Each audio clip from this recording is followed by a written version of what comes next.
મારા આ તકે કહેવાનું કે સ્ટેજમાં અહીંયા ઉપસ્થિત સૌ મહાનુભાવો આપણે જમણો હાથ આગળ કરીને આ ભવ્ય સમૂહ લગ્ન સર્વજ્ઞાતિ સમૂહ લગ્નમાં આપણે એક આહવાન કરીએ કે કોઈ પણ સમાજનો દરેક ભારતનો નાગરિક દરેક આપણા જિલ્લાનો નાગરિક બને એટલો નશાથી દૂર રહે।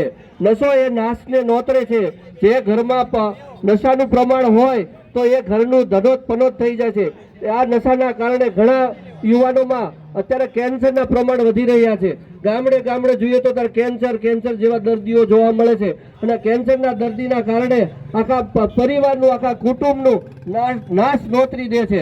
તો આપણા યુવાનોને આપણા બાળકોને બને એટલા આ નશાથી દૂર રાખીએ, નશાને આપણે ભગાડીએ।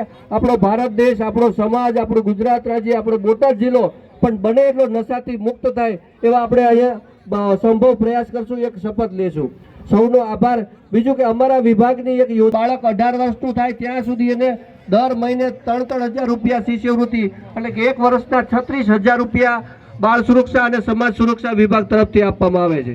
મારો કહેવાનો મતલબ એ કે આટલો 30,000 જેટલી પબ્લિક હોય અને ક્યાંય પણ કોઈ પણ બોટાદ જિલ્લાના ખૂણામાં કે ગુજરાત રાજ્યના કોઈ પણ ખૂણામાં આવું અનાથ બાળક સહાયથી વંચિત ન રહી જાય।